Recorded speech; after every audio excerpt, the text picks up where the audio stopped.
வழக்கம் போல நம்ம வாழ்க்கையை தான் படம் எடுத்து வச்சிருக்காரு நம்ம பிரதீப் அண்ணா. எனக்கு அதுன்னு தெளிவா சொல்றேன், ஸ்கிப் பண்ணிடாதீங்க, அப்புறம் வருத்தப்படுவீங்க. நம்ம பிரதீப் அண்ணா அதான் நம்ம ஹீரோ ஸ்கூல்ல கோல்டு மெடல் வாங்கின கையோட ஒரு பொண்ணு கிட்ட ப்ரப்போஸ் பண்ண போறாரு. அதுக்கு அந்த பொண்ணு எனக்கு இன்ட்ரெஸ்ட் இல்ல, நீ அழகா இல்லன்னு சொல்லியிருந்தா கூட பரவாயில்ல, ஏதோ மனசு தேத்திக்கலாம். ஆனா என்ன சொல்லுச்சு தெரியுமா?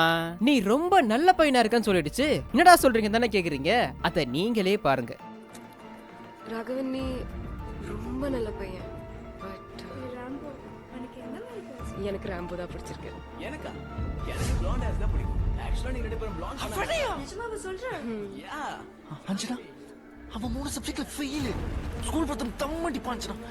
கெட்ட பையன் அஞ்சனா அவன். அவன் நம்ம ஹீரோ வேணான்னு சொன்னது கூட ஏதோ மனசு தேத்திக்கலாம். ஆனா ஒரு பையனை காட்டி அவன் தான் வேணும்னு சொன்னா பாருங்க, முடியல. அதுக்கப்புறம் நம்ம ஹீரோ நான் ஒரு பேட் பாயா மாறியே தீர்வேன்னு முடிவு பண்றாரு. அதுவும் யாரு கூட? நம்ம சித்து அண்ணா கூட. அதுக்கப்புறம் நம்ம ஹீரோ லைஃப்ல என்னெல்லாம் நடக்குதுன்றதுதான் இந்த படம். கடைசியா இந்த படம் எப்படி இருந்துச்சுன்னா, உங்களுக்கு எமோஷன்ஸ் வேணுமா? இருக்கு. காமெடி வேணுமா? தாராளமா இருக்கு. லவ், ஃபன்னு, ஆக்ஷன் ஒரு பிளாக் பஸ்டர் படம் பார்த்த மாதிரி இருந்துச்சு. கடைசியா கிளைமேக்ஸ்ல ஒரு ஹீரோயினை இறக்குவாங்க பாருங்க, சிறான ட்விஸ்ட். ஒவ்வொரு சீனும் தரமா இருந்துச்சு. ஓப்பனா சொல்றேன், 2 மணி நேரம் ஒர்த்து வருமா? ஒர்த்து. இந்த படத்தை உங்க ஃப்ரெண்ட்ஸ் அண்ட் ஃபேமிலியோட சேஃபா போய் பார்த்துட்டு உங்க ரேட்டிங்ஸை கமெண்ட்ஸ்ல சொல்லுங்க. இந்த மாதிரி இன்ட்ரெஸ்டிங்கான மூவிஸ்க்கு நம்ம சேனல்ல இருக்க சப்ஸ்கிரைப் பட்டனை தட்டி விடுங்க.